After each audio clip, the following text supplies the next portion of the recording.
राजा भैया की पार्टी ने देश की सबसे पुरानी और मजबूत पार्टी को टक्कर दी है। राजा भैया की पार्टी जनसत्ता दल लोकतांत्रिक कुछ वक्त पहले ही वजूद में आई और पहली बार चुनाव में उसने देश की सबसे बड़ी पार्टी को धूल चटाते हुए उसके बराबर में खड़ी हो गई।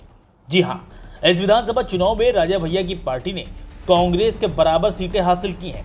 अब आप सोच रहे होंगे कि आखिर कांग्रेस को कितनी सीटें मिली और राजा भैया की पार्टी ने कितनी सीटें जीती। तो जनाब आपको बता दें कि कांग्रेस ने पूरे यूपी में महज 2 सीटें जीती हैं, तो वहीं रघुराज प्रताप सिंह राजा भैया की पार्टी जनसत्ता दल लोकतांत्रिक ने भी 2 सीटों पर जीत हासिल की है। ऐसे में ये कहना गलत नहीं होगा कि राजा भैया की पार्टी ने देश की सबसे बड़ी और पुरानी पार्टी कांग्रेस को सीधी टक्कर दी है।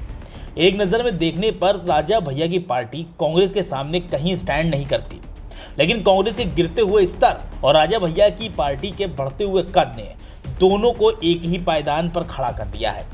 ये बात तो इसलिए भी खास है क्योंकि जब देश में कोई पार्टी नहीं थी तब भी कांग्रेस वजूद में थी।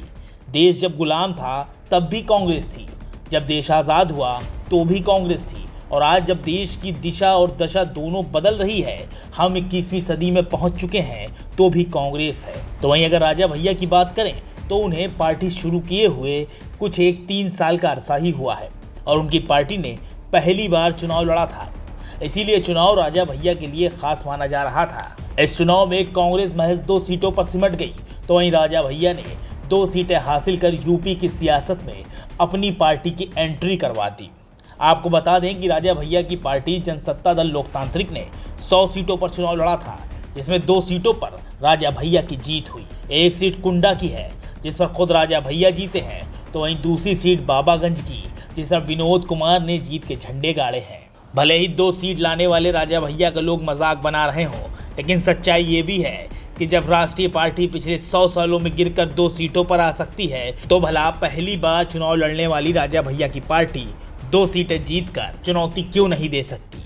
वहीं अगर बीएसपी की बात करें तो राजा भैया उनसे काफ़ी आगे निकल चुके हैं, क्योंकि बीएसपी को यूपी विधानसभा चुनाव में महज 1 सीट मिली है, जबकि राजा भैया को 2 सीटें मिली।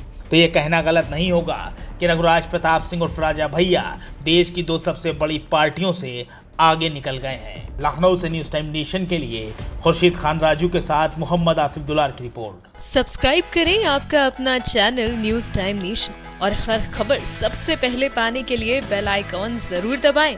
और हाँ, खबरें पसंद आ जाएं तो लाइक और शेयर करना ना भूलें।